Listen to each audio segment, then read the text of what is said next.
Yes, dear student, I am Dr. Sunil from K Institute of Commerce. मैं आपको पढ़ाने जा रहा हूँ the format of trading and profit and loss account. आप देखिए, पहले मैं आपको ट्रेडिंग अकाउंट का फॉर्मेट समझाता हूँ, फिर प्रॉफिट एंड लॉस का क्या है इसका फॉर्मेट और कैसे इसको याद रखते हैं। आप इतना ध्यान रखें कि ट्रेडिंग अकाउंट में हम ग्रॉस प्रॉफिट कैलकुलेट करते हैं। ग्रॉस प्रॉफिट होता है the difference between the sale and cost of goods sold, यानी कि हमने जो सामान बेचा उसकी सेल प्राइस, उसमें से माइनस कर देते हैं कॉस्ट ऑफ गुड्स सोल्ड, यानी कि जो सामान बिका उसकी कॉस्ट प्राइस, जो डिफरेंस आएगा वो ग्रॉस प्रॉफिट है। तो trading account technically legal format होता है, वो जो मैं आपको समझाने जा रहा हूं।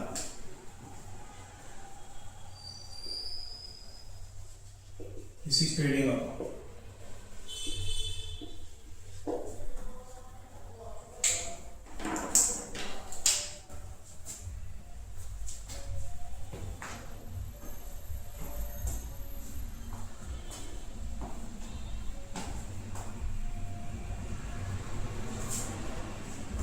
This is particulars, amount, particulars, amount। ये इसका डेबिट साइड है। दिस इज ये जो एक्सपेंस साइड है इसका, इसमें होते हैं डायरेक्ट एक्सपेंस। डायरेक्ट एक्सपेंस का मतलब हो गया जो माल बनाने पे खर्च होते हैं, and this is direct income.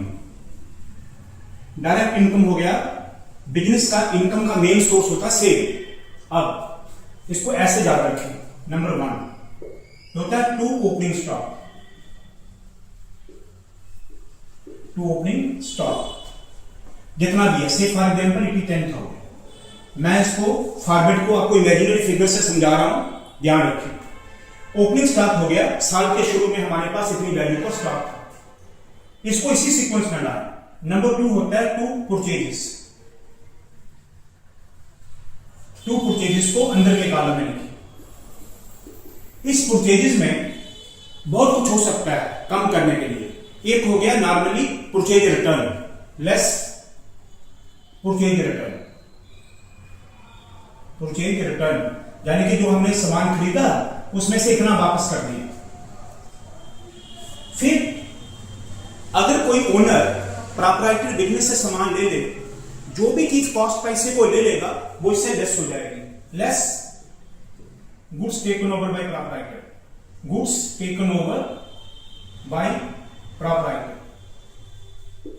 Cost price पे ये लेस हो जाएगा। और क्या लेस हो जाएगा? अगर हमारा कोई लॉस हो जाए, loss of good by fire, loss of good by accident, वो इससे उसकी कॉस्ट प्राइस लेस हो जाएगी। Less cost of loss of goods by fire, वो भी लेस हो जाएगा। और क्या लेस हो जाएगा? हमने किसी को डोनेट कर दिया, डोनेशन दे दिया, less cost of goods donated. Donate कर दिया या चैरिटी पे दे दिया। और क्या लेस हो गया? और लेस हो जाएगा कि अगर कोई मेडिसिन की कंपनी है तो सैंपल फ्री में देती है पब्लिक को, उसको एडवर्टाइजमेंट बोलते हैं। Less cost of goods distributed as free sample. Less cost of goods distributed as free sample, ये सब लेस हो जाएगा।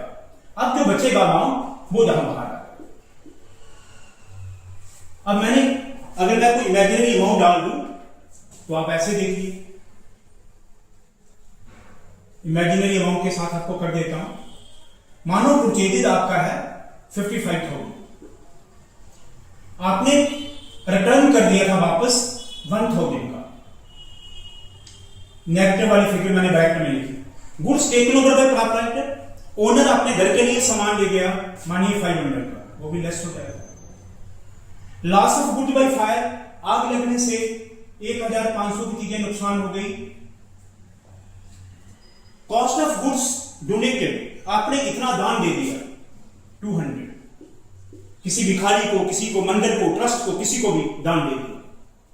Cost of good distributed at free sample, medicine के केस में आपने देखा होगा MR डॉक्टर को फ्री रिप्रेजेंटेटिव जो फ्री सैंपल देते हैं वो दिस इज 1300।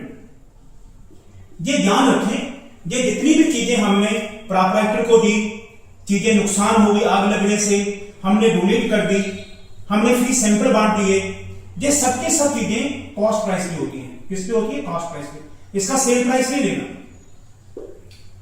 ये सब माइनस करके जो अमाउंट आएगा वो नेट परचेज हो जाएगा।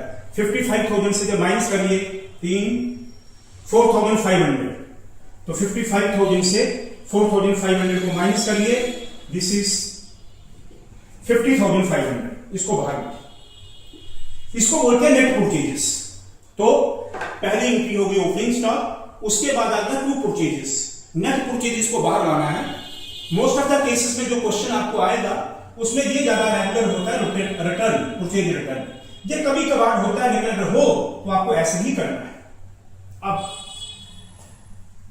ये दो एंट्रियों का सीक्वेंस मेंटेन रखें, उसके बाद आगे पीछे हो जाएगा तो कोई प्रॉब्लम नहीं। उसके बाद आ जाता है टू कैरेज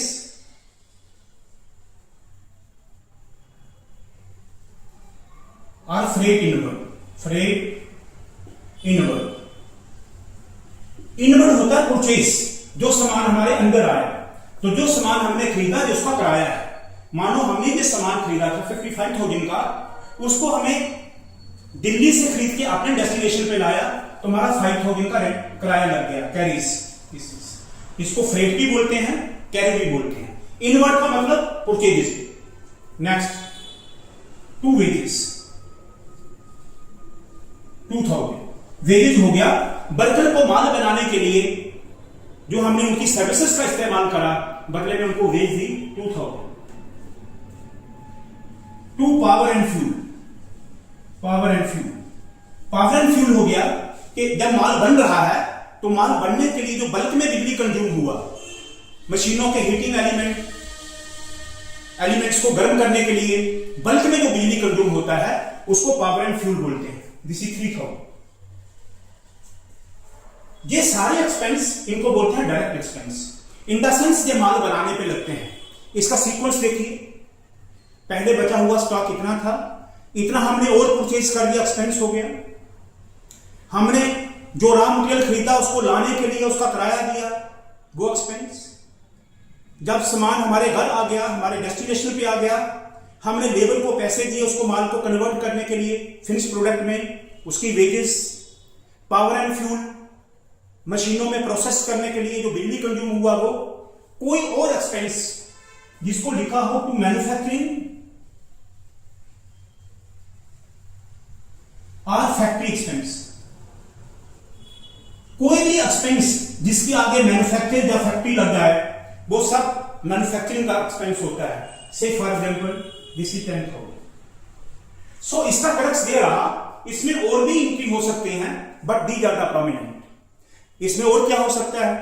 इसमें और हो सकता है कि रास्ते में सामान बाई रोड आ रहा था, हमने टोल प्लाजा पे उसका टोल दिया।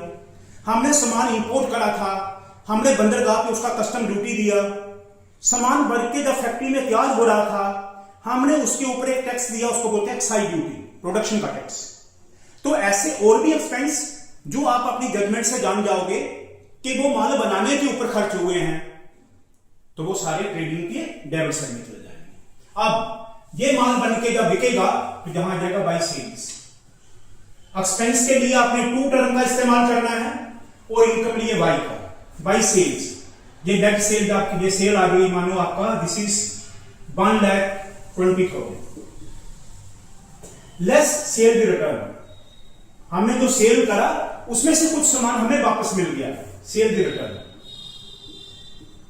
से फॉर एग्जांपल दिस इज 10,000, तो नेट सेल हमारी हो जाएगी 1,10,000। अब लॉस्ट, दिस इज नंबर 1, ये नंबर 1 पे। नंबर 2 पे आता है इसका closing stock, by closing stock. जो सामान, इतनी वैल्यू का सामान हमारे पास शुरू में था, इतना हमारे पास और ऐड हो गया, साल के आखिर में इतना बच गया। जो बच गया क्लोजिंग स्टॉक वो इनकम साइड पे, जो हमने खरीदा वो एक्सपेंस साइड पे। अब जो डिफरेंस आएगा इधर वो ग्रॉस प्रॉफिट। इसको ग्रॉस प्रॉफिट क्यों बोलते हैं? Because this is the income side. जब ये इनकम साइड ज्यादा होगी तो एक्सपेंस वाली साइड में डिफरेंस इधर आएगा, वो प्रॉफिट है। यानी कि क्रेडिट साइड ज्यादा है डेबिट साइड से, इनकम साइड ज्यादा है एक्सपेंस साइड से, तो डिफरेंस ग्रॉस प्रॉफिट आएगा। कैसे करना है इसका टोटल करिए। This is 1,20,000। ये बड़ी साइड का टोटल पॉजिटिव है, छोटी साइड का टोटल इससे माइनस कर दीजिए इसको। ये कितना आ जाएगा? 10, 13, 15, 20, 70,500, 80,500। This is 80,500। इसमें से माइनस कर दीजिए। This is 39,900। तो बड़ी साइड की टोटल को छोटी साइड पे शिफ्ट करिए, आमने सामने 1,20,000। ये बड़ी साइड का टोटल छोटी साइड पे शिफ्ट हो गया, दिस इज पॉजिटिव। छोटी साइड को इससे माइनस कर दीजिए, दिस इज दिस 80,500। डिफरेंस जो है दिस इज 39,900। ये ग्रॉस प्रॉफिट। इसका हो गया excess of income over expenditure. यानी कि इनकम साइड एक्सपेंस साइड से इतनी बड़ी है। This is your GP. प्यारे बच्चों, आपको समझ आया होगा। मैंने प्रयास करा कि आपको फॉर्मेट में रटी रटाई भाषा में याद ना कराऊं, उसका सीक्वेंस, उसका रिदम लाऊं आपके सामने। मैंने लाने का प्रयास करा। इतना स्टॉक शुरू में पड़ा था, इतना हमने और खरीद लिया, माल बनाने के लिए ये खर्च हुआ, कुल मिला के जो कॉस्ट है वो सेल में से माइनस कर दी। This is your GP. अब profit and loss is the extension of trading account. Profit and loss इसका एक्सटेंशन होता है ट्रेडिंग अकाउंट का, यानी कि जहां ट्रेडिंग खत्म होता है वहां से प्रॉफिट एंड लॉस शुरू होता है। आशा करता हूं आपको समझ आया होगा। ये सारे एक्सपेंस, इनको डायरेक्ट एक्सपेंस बोलते हैं। Direct in the sense they are the manufacturing expenses. The expense these are incurred for the production of goods। ये एक्सपेंस माल बनाने पे खर्च हुए हैं, इसलिए इनको मैन्युफैक्चरिंग एक्सपेंस बोलते हैं, फैक्ट्री एक्सपेंस बोलते हैं। और ये सारे एक्सपेंस जब आप सेल से माइनस कर दोगे तो आपका ग्रॉस प्रॉफिट। अगर आपकी ये साइड ज्यादा होती और डिफरेंस इधर आता तो होता gross loss by gross loss. Gross loss का मतलब हो जाएगा excess of expenditure over income. Over income यानी कि ये साइड बड़ी है तो डिफरेंस इधर आएगा, अगर इधर आएगा तो वो लॉस होगा। चैनल को सब्सक्राइब करें, फॉलो करें। पसंद आया हो मुझे भी मोटिवेशन मिलेगा, और ऐसे ही मैं आसान भाषा में बड़े बड़े सिलेक्टेड क्वेश्चन लेके आपके लिए हाजिर रहूंगा। आशा करता हूं आपको समझ आया होगा। देखते रहिए केयर इंस्टीट्यूट ऑफ कॉमर्स।